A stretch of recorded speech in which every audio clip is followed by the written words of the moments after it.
Good afternoon, friends, neighbors, countrymen, and barrel-chested freedom fighters from all around the world. It's Jerry Ross here, the old paratrooper, and this is our first episode of Tales from the Patrol Base, the stories of the men of the United States Army's long-range surveillance units in peace and wartime. And my first guest of this episode is Peter Chris. He is a veteran of 1st Armored Division LURS and 101st Airborne LURS in the late 80s and the early 90s. And I tell you what, Pete, it's a pleasure to have you here. I tell you what, can you just tell us a little bit what your backstory is? You know, how you wound up in the Army and how you wound up in a LURS unit? Sure. So I always wanted to go in the military. At the time, I didn't know if it was going to be Army, Marines, what it was going to be. I remember playing Dirt Wars, throwing, dirts with rocks in them at each other, and playing Manhunt and so forth. Came to college time. Did one semester of college, and I was like, well, it's time to go in the Army. Went in the Army. Went in the Army late 80s. Back then when it was hard. back when they would yell at you. And I tell you what, like people said, I even remember my dad. My dad, he was a Vietnam era guy, and he was like, "Oh, I had fun in basic training." I said, "All right, well, I went with an open mind." I had zero fun in basic training. I did not find it enjoyable at all. I found it quite challenging, and the old sand pits, or the sawdust pits. Yeah. And how dare your uniform be dirty? Well, they just didn't come clean. And then I was like, then went right to AIT, and I was like, well, that was no different. It got harder. There's no freedom. The one lesson learned was go to church on Sundays because you got a little break. I didn't do that. I did say that. Now I did learn that in Ranger School. I went to church every Sunday Ranger School. Yeah, I remember the chaplain saying, "Close your eyes and pray." Well, that was the last time I woke up for an hour. So I went to the Army and had an unassigned airborne contract. So I went right to the towers. And I remember taking the dues and a half. I don't know if it was Harmony Church or Sand Hill. We went to jump school.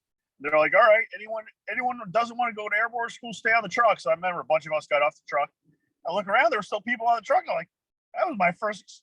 Well, I guess people quit in basic too, but I was like, people are just quitting. That's the first time you noticed it. Yeah, and then I went to airborne school.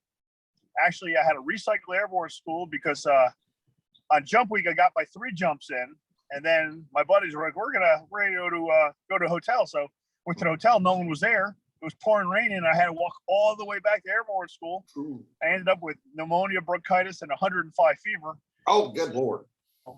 So I ended up getting recycled, and then I was in the hospital, and I was like a hero because when you're like an E1, you're with a bunch of other E1s, but I had 3 parachute jumps. I was like, I was the man. Yeah. So then I had to go back and do my last 2 jumps. Yeah. And because I had an unassigned airborne contract, it was at the time there was a influx of people going to Germany. Mm-hmm. So at the time when you went to Germany unassigned airborne, it was pretty much there was no 173rd at the time in Europe. It was only I think the only airborne units there were 3rd of 325 in Italy. Yeah. And 10th group, and then 1st Armored Division LURS, and there was other like Corps LURSes and so forth. And I ended up being in the Katterbach, which was a heliport, and I was part of the 1st Armored Division LURS, which was a detachment. So you had 6 teams of 6 men, commo section, then commander and XO. Yeah, tight little unit. Yeah, I enjoyed it because when you were in Germany, and it was my first experience of being, in the military out of a training environment. Mm-hmm. And what I didn't realize at the time that I learned to really understand and appreciate was when you did training operations in Germany, you were doing it in the country. I mean, we went into the box like in Hohenfels and Grabmere and stuff like that. But for the majority of the time, you're in training in the country, so you really learned about map readings, and going around towns, real resupplies and so forth. So that was pretty interesting. You were on the ground. You were going to fight on. Yeah. And the thing was, when I was, even though it was a little bit misleading, as I was an unassigned airborne contract, 101st LURS, they were not on status. Mm-hmm. The only time I was able to go on status when I was there was when we went to German jump school. So I did get some jumps in Germany, but it was only like 5 or 7 or something like that when we were going through the German jump school. Mm-hmm. But other than that, we didn't have any. Everything was, heliport, helo insertions, and so forth. Was everybody in the LURS-D jump qualified? No, they weren't. Yeah. I actually think there was even a team sergeant that was a leg. Mm-hmm. But I think I would say probably 90%, were jump qualified. Yeah. Oh, that's good. And other than that one team sergeant, everyone else was Ranger tab as far as team leaders. Mm-hmm. And then the commander was he actually I met my commander, Captain Gibbard, at the time. He ended up, next time I saw him after he left was in Ranger School, Mountain Phase commander. Like I went right from Germany. In Germany, we didn't get a single slot that I recall to go to Ranger School from Germany. Mm-hmm. But when I ended up going back to the States, a lot of the people that were there ended up being RIs or so forth. So I got to see a few of them again. Well, spread the love, Yeah. Welcome. Welcome. Yeah. Well, can you tell me a little bit what your missions were like? Were you all like looking to do them stay behind, or? So at the time there was the FLOT, and I don't even know if they still use the forward line of troops anymore with doctrine and so forth. But we had the FLOT. So I think we were, I forget if it was 120 kilometers behind enemy lines, but that's what we trained for. At the time, we were on the Czech border. So there was a lot of stuff going on there at the time. This is late 80s, still at the Cold War, the end of the Cold War. Yeah. And then we did, and then there were some pretty cool opportunities in Germany that, so there was the ILR. It was International Long Range Reconnaissance Patrol School. I was able to attend courses there, which was really neat. The one I did was recognition. So you did a lot of Soviet recognition of vehicles. Mm-hmm. And that was a challenging course. We did it. One of the things that I liked was the International Long Range Reconnaissance Patrol exercise called Long Strike, and that was a demanding event where we had 2 teams went in, and we were training. There was like Belgian commandos, there was Brits, it was a whole international exercise, and we did that, and it was about 120 kilometers of movement. That and as you're carrying everything on your back. So I remember carrying all the spare batteries, and that exercise was a learning experience because it wasn't a regular team. So we had 2 teams, so members were selected. So I felt privileged to be selected to do that. But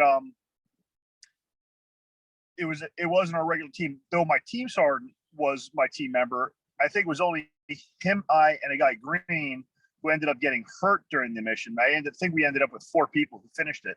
Mm-hmm. And we did every aspect of a LURS mission. So we did insertion, then we did move into a hide site.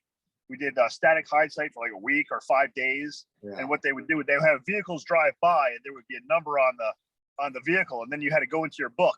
You had to go look what it was, and then you open up the book, and then you identify what it was that you were seeing, and then send comms. Yeah. And I remember comms being challenging back then. We had the 104s and the DMAGs, and we had to send the encrypted messages and so forth. And then we would do from that, we had to do a cache recovery. So we had the course for a cache recovery. Then we had to do a close target recce where we almost got compromised. I remember going there, walking down the road. Next thing you know, they were utilizing MPs as the OP4. And we're like, we were booking, and we're already tired. So we were booking, and I don't know how we got away and didn't get caught because they were like right there. But we E&E'd, so got through that. And the close target recce was pretty interesting because on the map, you couldn't, they gave you sort of your left and right limits for certain areas. So they wanted you to sort of get really close. Yeah. So it was almost designed to test your ability. Yeah. The one thing that was really good about Germany, though that was before any GPSs were around, was the quality of the maps. Yeah. You know, the maps were very, very precise. If you could almost determine where you were by the look of the wood line, just as in reference to the map. So those were very good. And after the cash recovery, I remember we were doing a partisan link up, and there's going to be a picnic, and we're like, oh, this is going to be a picnic. We go there. Oh, there was some stale bread and rotten fruit. I will still never forget that. I was so hungry. I think I was telling you the other, so hungry because I was still a private, maybe a special at the time. But I remember going there and not really bringing enough food. And I was like walking through vineyards, and I was eating all the grapes. I was eating as many grapes as I can. Well, if that's all you're eating for a while, well, you see, I know, yeah, doesn't go well. And I also remember the other thing we did was we did go through a farmer's field. And there were potatoes, so we dug up potatoes, and I used the MRE. And I remember we made a little fire, and we actually baked our potatoes, and they tasted really good. Probably the best potato you ever had. When you're so hungry, yeah, they would taste good. So after the close target recce, the partisan link up, then I think the last thing we did was extraction, and then man, that was a great feeling to be done. Yeah. So, and then from there, we actually went to Desert Storm. Yeah. We had orders. I was actually at EIB when we found out we got orders to go to Desert Storm. We went in December of '90. Had the Berlin Wall? I think the Berlin Wall had it already fallen. It was. I was there, I think, while it fell. I don't remember the date, but I remember being there, I believe, when it fell. Yeah. What was it that like? Was that kind of like? Was like? It really not. It wasn't not anything that I recall being, a big event for us. Yeah. There. Yeah. Okay. Yeah, but then we went. I remember we went to. Well, we did a bunch of movements then, because then we had to go bring all our cars up north, or cars, Humvees up north. They had to get shipped down to Saudi, and then a couple of people went on the boats to Saudi. We ended up flying to Saudi. I remember being on the ocean there, which was pretty cool, in these big warehouses. And then that was my first experience of really being away. Yeah. But like that with the military, I guess I was away with being in Germany and so forth. But that was pretty cool being on my first, deployment. And then the long movements from one location to the other. I remember we finally were in the desert. We're setting up these perimeters of the different bases. I think we were with the 1-1 Cav at the time, or sharing a place with them. I remember someone in the Cav must have fell asleep and one of the toes went off. And the next thing you know, like, you're in Saudi, you're like, uh-oh, what's going on? They're firing toes, but a guy fell asleep and fired a toe. Oh Lord. Yeah. Yeah, but I remember stand 2 every day, and getting up. It's like, I mean, at the time, now it seems kind of ridiculous because we were really in the safety of Saudi Arabia. But anyway, was this in the assembly areas, or was this back still kind of in the rear?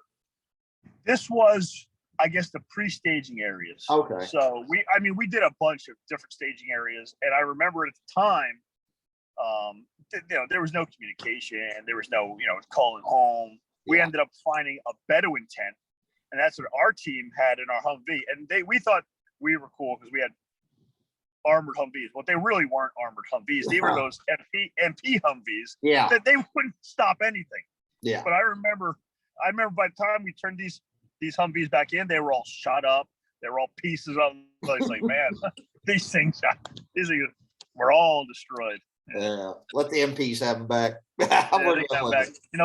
Little did we realize what real armor was as we moved forward from the late '90s to the 2000s, and then they started getting the MRAP and so forth, and so forth. But what was it like? I mean, you were in a LURS unit. And I mean, I was once in a LURS unit in a Cav squadron, and that was hell.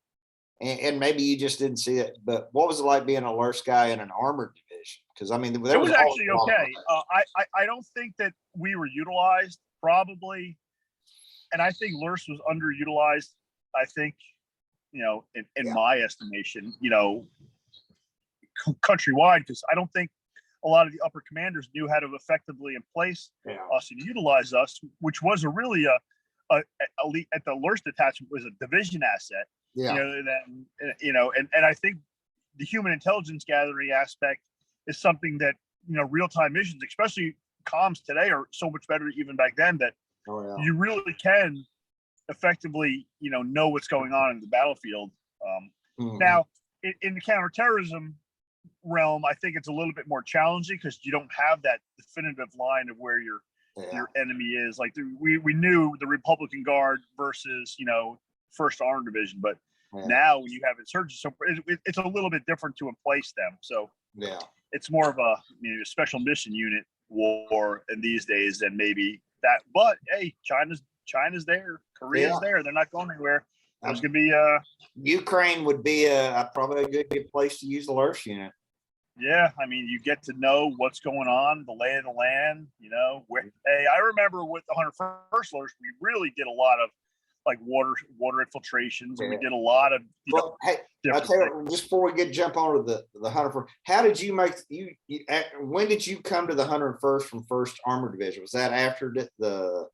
So after Desert Storm, we went back to Germany, and there was the drawdown from Germany at the time. So everyone was waiting on orders. Where were we going to go to Campbell? Were we going to go to Bragg? Where were we going to go? Yeah. I ended up getting orders to Fort Campbell.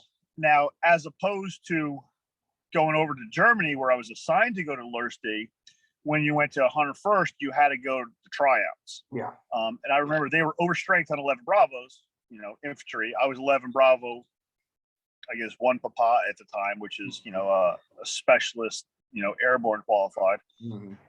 So they were overstrength. So you had to try out. So I remember going there, and there were some 31 Charlies. And I was like, well, I had a letter of recommendation. They say, okay, thank God I had that letter of recommendation. Went for the tryouts, which was really just at the time was a PT test in boots and full uniform, and you did that. And actually, none of the 31 Charlies were selected. I was, so I felt privileged there. Yeah. And even though I was going for a Lurch unit, spent about a month in the commo section until there was an opening in the teams, and then I ended up being on a team in 101st. So. Well, time learning commo is never wasted. No, and I remember the commissar Bo Ramsey. Well, he at the time was getting ready for selection. So when he was getting ready for selection, everyone was getting ready for selection. Oh hell yeah. So, and then when I was on the teams were 101st. It was, I mean, the training we did was remarkable, and actually, my first commander there who's currently now General Clark. So back when he was a captain, he led the Lurch detachment, then followed by Major Hicks. He came, he was one of the first triple tabbers for us, and he was our commander, and then went from there. Yeah. Well, I remember, Pete, in our times together, I remember you used to talk a little bit about a course that went away, but you got to participate in it. The waterborne infiltration course, and I think it was described by a Delta Force operator in one of his articles as Ranger School on the Water. Yeah, we did that. I want to say it was 93, and it was for us. It was run by a Master Sergeant Barchers out of 5th Group. He was a scuba team, and we went down to Mobile Bay, Alabama. I remember at the time, the drop zone was the Gulf of Mexico. Yeah. And there was some Force Recon Reserve guys who were real squared away. They ran the drop zone for us, parachuted into the Gulf of Mexico, and then proceeded to get smoked for a good period of time. You learn what cookie rolling is, that's for sure, and long swims. And I remember, it was a while ago, but I remember getting shark reports. Like they're just trying to scare us. Shark reports. Well, at the end of the one mission, we spiced out of the water. Now, were you using boats? Were you swimming? I mean, how kind of? We did fast cast. We did fast cast recovery. We did heel casting. We did obviously airborne operations, scout swimmers. We would a lot of times we would, and we learned a lot of this stuff prior. We would do stuff at Land Between the Lakes. And at Campbell, we would do a lot of the prep work and I remember you got to know, okay, when you're out there at Land Between the Lakes, you do training. If one of the guys takes your Zodiac out, or I think we are RB7s, takes them out, and so we were using back then non-rigid hulls, which were rougher on you. Oh yeah. But if someone during the break takes your raft out to do some fishing and then brings it back, fill up the tanks. Yeah. Because I remember Land Between the Lakes on the way back from our mission, running out of gas and rowing and rowing. Well, yeah, that goes back to your pre-combat checks, man. Yeah. And I don't know if we knew who took the boat out to go fishing during the break time. Yeah. But that was yeah. I think that operation was Bass Eagle. Yeah. And then we ended up going, we did the prep work there. Then we actually did stuff. We did a lot of water stuff. So we would do stuff on the little pond on Fort Campbell. Then we went to the big lakes, Land Between the Lakes, which was much more simulated to, longer movements because you had long movements in the boat. And then it culminated actually going down to Wick and doing the water filtration course down there. And, the long swims, scout swimmers, swim buddies. Yeah. You cut the motors off outside. It was like the break zone or something like that. You would cut the motors out. You would row. You would put one pair of scout swimmers out. They would swim to shore. They would give you the signal, the light signal, or whatever we're using at the time that the beach was cleared. Bring the Zodiac or the RB7 up. Bring it in, camouflage it. Do your reconnaissance, and then go back out. And that was really a special time. It was a lot of quality training. Yeah. I remember helicasting recovery, and at fast cast, we did fast cast recovery and helicasting, and I think 30-30s are no joke. Yeah. So that water, I remember hitting that water hard. Yeah. But well, hey Pete, I remember many years ago when I went to your house and we were drinking something, and you had a plaque. That's when we met it when we were both met at Bragg. Yeah. Yeah. But you had a plaque that it said, I can't remember which unit it was from, but it said Pete the Punisher Chris. Yeah, that was my plaque in First Armored Division LURS. Yeah. At the time, I was a senior scout observer. It said a senior scout observer, and it was like a little scroll. Yeah. And I think it was mainly because at the time Frank Castle was a great person at killing bad guys. So you always want to emulate someone that would kill bad guys. Emulate a comic book hero, I guess. I figured it's because you were smoking a private or something. That's what I always. I bet there was some smoking involved at some point in that. Well, when you got to the 101st and you got through the common plan and you got back down on the line, were you a senior scout or ATL, or how'd that work out? I think I started out as an RTO. Yeah. And then actually, after I was there for a while, when I was ready to ETS, I was part of what's called LIC, or we had something called the LURSU indoctrination course. Yep. They didn't have that when I joined. So it was the LIC course where it was sort of like RIP, but for LURS, and you had to go through that, and that was no joke too. I was like, man, I skated by not having to do that. I was put in after I was there, and it's always better to be the one designing the selection course as the first person through the selection course. But I remember taking the guys out. I remember at Campbell there was it was called the POW camp, and it was a great exercise to bring people to because it had a defined area of towers and fences and so forth, and we'd be able to go there and assess an individual's ability to make communications, to do a close target recce, to do all those aspects.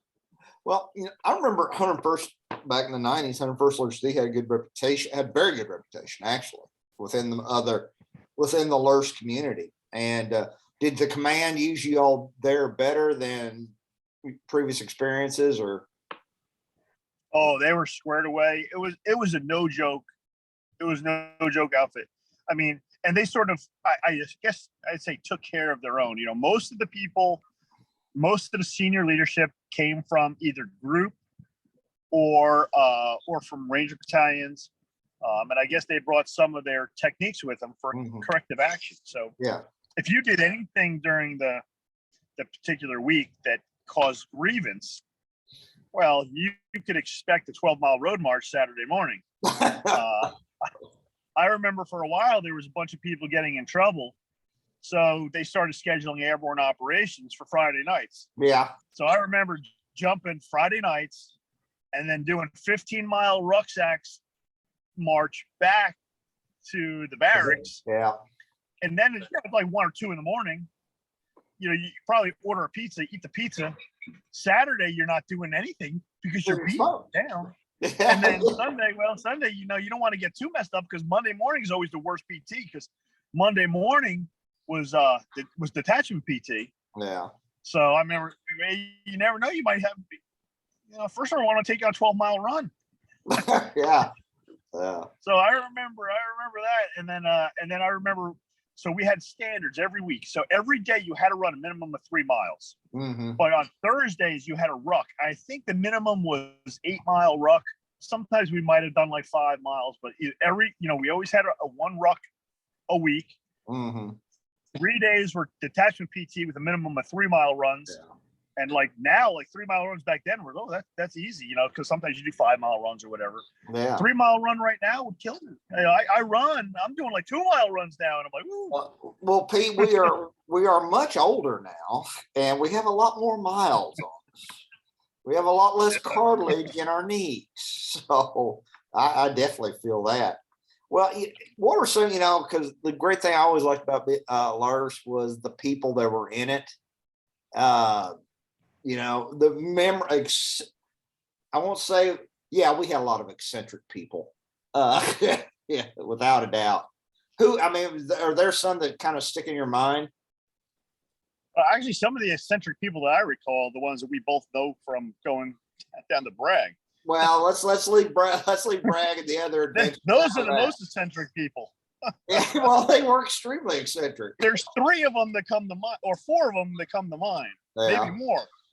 But my first team sergeant ever, Sergeant McLean, really super squared away. He was my team sergeant during 1st Armored Division LERS during the war. Went back, then he was an RI. He was a 375 guy. Then when I was in Ranger School, he actually was an RI down there. And he didn't walk where I was there, but he did give me a sticker bar during Ranger Steaks. So nice. I always remember that. Ranger Steaks, and I tell you what, like, so we did pre-Ranger with 101st LERS, and they ran their own. Yeah, that definitely prepped you for Ranger School because that was way harder than Ranger School. Not to say the Ranger School was easy, but that pre-Ranger was no joke. Yeah. Well, when I worked, you probably experienced the same I worked thing. at the Guard Pre-Ranger program, and I think it was during Best Ranger. There was one of the RIs from 101st was down there, one of the pre-Ranger guys, and we talked about it. And they had a killer course, man. They ran a good course. That's where you go Tony. Yeah, I did. No, I never no-goed anybody. I merely people no-goed themselves. That's what I'm. All right. I've got a book. Hey Pete, we've got about 5 more minutes, and we're gonna have to cut her off, man. It's definitely been a pleasure visiting with you and talking about this. I tell you what, what's a good one to leave on? Shoot. You remember visiting my house in Pennsylvania and holding those snakes? Well, so for those who don't know, Pete was actually a zoologist at one time and owned a pet store. And I went to his house, and there was like 100 snakes. I mean, your dream job would have been to work down in Florida phase. And I know Florida phase would have been great.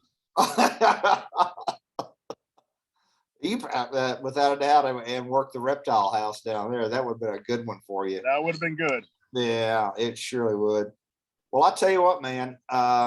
We need to get together real time, and let's try to get to the LRRA rally in Branson next year, and tell some more stories. And I'm sure the 101st guys would be happy to see another guy represent. And you could represent for First AD. I didn't see him there this year, but start the tradition, man. Yeah, let's do it. All About right. a year away. All right. Sounds like a plan.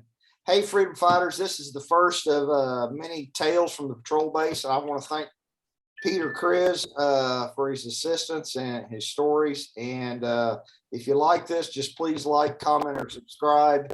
And we got more poop coming down the pipe. So God bless America, and see you all around.